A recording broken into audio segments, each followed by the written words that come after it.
करने के लिए मौजूद हैं बीजेपी विधायक शिव अरोड़ा जी, उनसे बातचीत करते हैं। सर, पहले तो आपका स्वागत है और एचएनएन की टीम का भी बहुत बहुत स्वागत है। बहुत बहुत धन्यवाद। सर, मेरा सवाल ये है कि जिस तरह से आपके इलाके में करोड़ों की परियोजनाओं का लगातार शिलान्यास लोकार्पण हो रहा है, जमीनी स्तर पर क्या कुछ इस वक्त जो है फीडबैक है, वहाँ पर कितना कामकाज जो है 5 वर्षों में हो पाया है? क्योंकि एक बार फिर जो है जनता के बीच 2027 में आप जाने वाले हैं। ऐतिहासिक रूप से रुद्रपुर विधानसभा में इस प्रकार के विकास कार्य हुए हैं और ये करने में हम इसलिए कामयाब रहे। सबसे पहले इससे मुख्यमंत्री पुष्कर सिंह धामी जी का आशीर्वाद, और विधायक बनने से पहले ही एक रुद्रपुर विधानसभा को लेकर हमारा विजन था। एक सबसे बड़ी उपलब्धि मेरा प्रस्ताव था कि रुद्रपुर के अंदर एक रिंग रोड आनी चाहिए। 1100 करोड़ रुपए की रिंग रोड 21 किलोमीटर की, माननीय मुख्यमंत्री पुष्कर सिंह धामी जी, अजय भट्ट सांसद जी के आशीर्वाद से 3.5 साल के अंदर अंदर वह बन के पूर्ण होती है, जनता को समर्पित हो जाती है। रुद्रपुर को जाम से निजात मिलती है। रुद्रपुर शहर के अंदर जो दुर्घटनाएं होती थी हैवी ट्रैफिक के कारण से, उसमें बहुत हद तक कमी आती है। इसी तरीके से अगर हम बात करते हैं वहाँ का ट्रंचिंग ग्राउंड, 40 से 50 साल से वह कूड़े का एक पहाड़ पूरे शहर के लिए कलंक था, नासूर था, और कभी कल्पना कोई नहीं कर पाता कि रुद्रपुर के वो कूड़े का पहाड़ कभी समाप्त होगा। हमने प्रयास किया, संकल्प लिया, और आज वे कूड़े का पहाड़ समाप्त हो चुका है। और समाप्त होने के साथ साथ वहाँ एक बहुत सुंदर पार्क बन चुका है। रुद्रपुर के अंदर नजूल की बहुत बड़ी समस्या थी। हमने पॉलिसी में संशोधन किया। पॉलिसी में संशोधन करने के बाद 3500 लोगों को 50 वर्ग मीटर तक के जो वहाँ कब्जेदार थे, अति निर्धन लोग, उनको हमने मालिकाना हक के प्रमाण पत्र दिए। माननीय उच्च न्यायालय से एक स्थगन आदेश आया। हमारा प्रयास है कि वो स्थगन आदेश भी समाप्त हो जाए, तो बाकी कुछ जो बचे हुए उनको भी हम मालिकाना हक के प्रमाण पत्र देना आरंभ कर देंगे। ऐसे ही सड़कों की अगर जाल की बात करते हैं तो 11 करोड़ रुपए की सड़क महतोज से लेकर नवाबगंज तक की 40 साल बाद बनी है। अभी कल ही में 2 करोड़ से अधिक लागत की राज्य योजना की सड़क टाइंट कैंप की चामुंडा मंदिर से झील तक की 25 से 30 साल बाद बनी। लाखों लोग निकलते हैं। ऐसे ही हमारी अटरिया से लेके सड़कुल ढाल तक की लगभग 4 किलोमीटर की सड़क लगभग 3 करोड़ लागत की, वो हमने पूरी कर दी।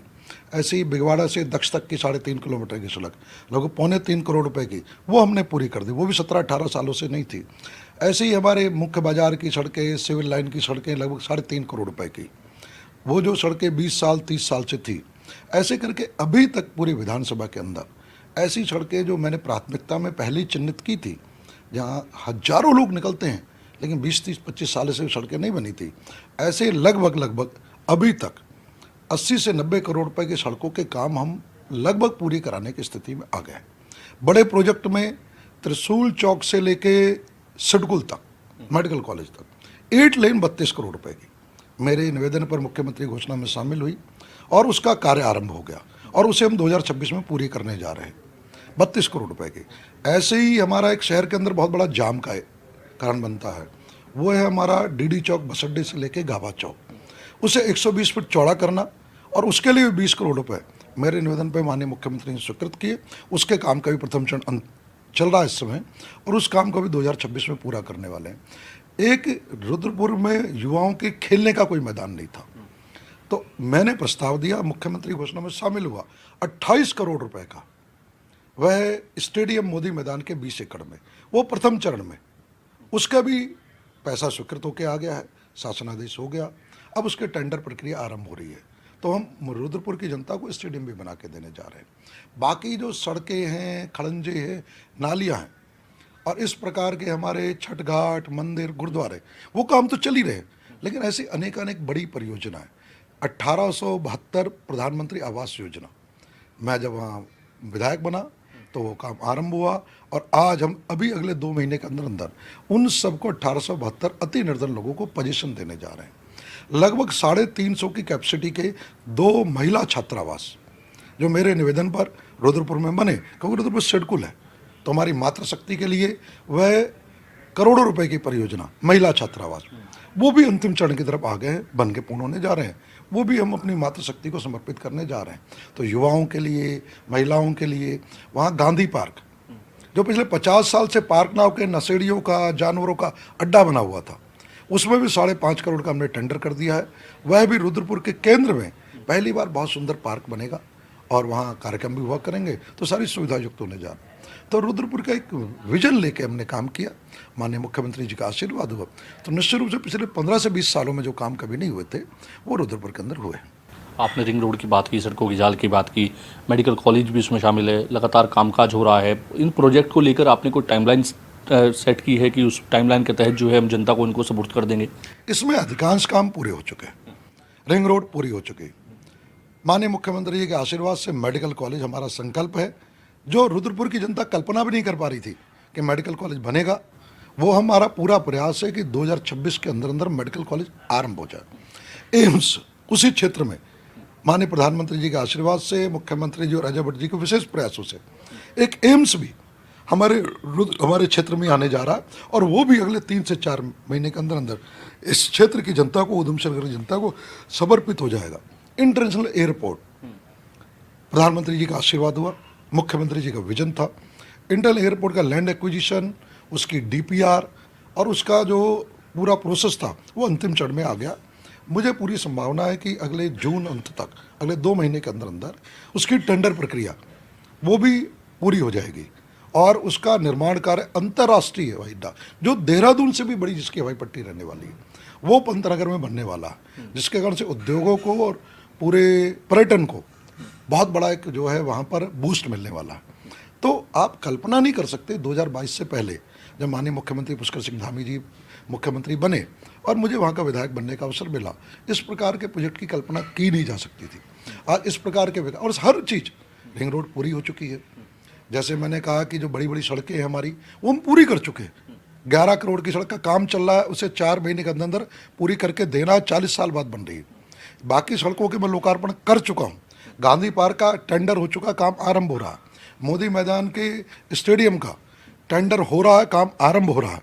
त्रिशूल चौक से सिडकुल तक इसी साल जनता को समर्पित करेंगे। काशीपुर बाईपास का चौड़ीगढ़ इसी साल समर्पित करेंगे। हर चीज़ टाइमलाइन से। मैं बाई प्रोफेशन चार्टर्ड अकाउंटेंट भी हूँ, तो किस काम को किस तरीके से समयबद्ध तरीके से कराना है, माननीय मुख्यमंत्री जी का आशीर्वाद रहता है, तो शासन प्रशासन से भी किस प्रकार से उसका एग्जीक्यूशन कराना है, तो उसको बहुत अच्छी तरह से कराते हैं, और जो भी काम हमने लिए उसे पूर्ण किए और पूर्ण कर रहे हैं। एक सवाल, कल तक जो आपके साथ थे राजकुमार ठुकराल, वो अब विपक्ष में दिखाई दे रहे हैं, कितना असर पड़ेगा उसका? देखिए, राजकुमार ठुकराल जी की जहाँ तक बात है, अब वो कांग्रेस पार्टी में है। भारतीय जनता पार्टी ने पिछली बार उनकी टिकट काटी, वो विद्रोही हुए, पूरा भोकाल मचाने की उन्होंने कोशिश की। उसके बावजूद रुद्रपुर से 21,000 वोटों से हम लोग प्रचंड बहुमत के साथ विजयी हुए, जब कांग्रेस भी लड़ी और वो निर्दलीय के रूप में भी लड़े। निश्चित रूप से भारतीय जनता पार्टी के काफ़ी लोग उनके साथ उस समय थे। उसके बावजूद भी, और उस समय भी अगर दोनों के मत जोड़ देंगे, निर्दलीय के भी कांग्रेस के भी, वो लगभग भारतीय जनता पार्टी के मत, भारतीय जनता पार्टी के प्रत्याशी जो मुझे मिले थे उसके आसपास ही। अब वो कांग्रेस में गए, तो कांग्रेस में जाने के बाद, वहाँ के कांग्रेस के में जाने के बाद कांग्रेस में ही बड़ी अवस्था फैल गई, अराजकता फैल गई। कांग्रेस के जो पूर्व प्रत्याशी थी वो कांग्रेस को छोड़ के भारतीय जनता पार्टी में आ गई हैं, पूर्व चेयरमैन हैं, और उनके आने का एक बहुत बड़ा कारण क्या है? महिला सम्मान। क्योंकि राजकुमार ठुकराल जी के बारे में बड़ा स्पष्ट रहा है कि उनका वाणी संयम नहीं है। वाणी संयम ना होने के साथ साथ महिलाओं के लिए अश्लीलतापूर्ण बातें करना, उनका अपमान करना एक उनकी चारित्रिक पहचान रहा। उन्होंने लॉकेट चटर्जी का अपमान किया, भारतीय जनता पार्टी के नेता का अपमान किया, अश्लीलतापूर्ण उनकी बातें की, उनका चरित्र हनन किया। भारतीय जनता पार्टी से निकाला, 4 साल तक चिमटे से भी उन्हें अपनी एड़ियाँ रगड़ने के बाद भी भारतीय जनता पार्टी ने उन्हें वापस नहीं लिया। ऐसे ही उन्होंने कांग्रेस की नेत्री मीना शर्मा का भी चारित्रिक हनन किया, अपमान किया। मीना शर्मा जी ने उससे नारी सम्मान की तरह लिया, और नारी कभी भी सब भूल सकती है, कभी अपना अपमान नहीं भूलती। तो उन्होंने नारी सम्मान को अपना संकल्प बनाते हुए अब वो भारतीय जनता पार्टी में है।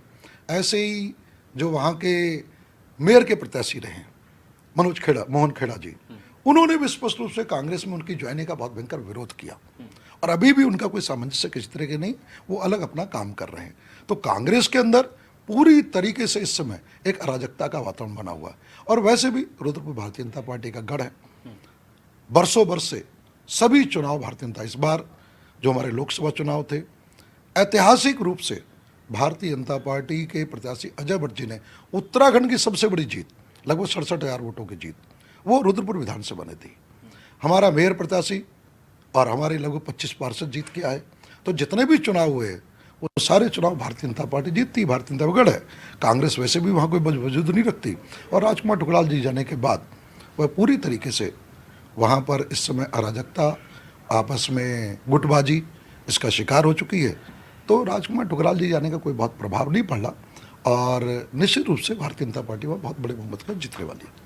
2027 को लेकर यानी आपका विजन साफ है कि जो गढ़ रहा था वो गढ़ रहेगा, तीसरी बार जो हैट्रिक सरकार लगाने जा रही है उसमें एक बड़ा योगदान रुद्रपुर का रहेगा। निश्चित माने रुद्रपुर विधानसभा पिछली बार 21,000 वोटों से जीती थी, उससे कई ज़्यादा मतों से भारतीय जनता पार्टी प्रचंड बहुमत के साथ, हमारा शीर्ष नेतृत्व जो है मुख्यमंत्री पुष्कर सिंह धामी जी, हमारे प्रदेश महेंद्र भट्ट जी, संगठन महामंत्री अजय जी, उनके नेतृत्व में वो जीतने वाली है।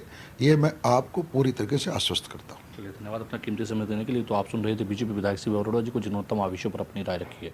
कैमरा पर्सन और इस के साथ मैं योगेश आर्य, HN24/7 देहरादून।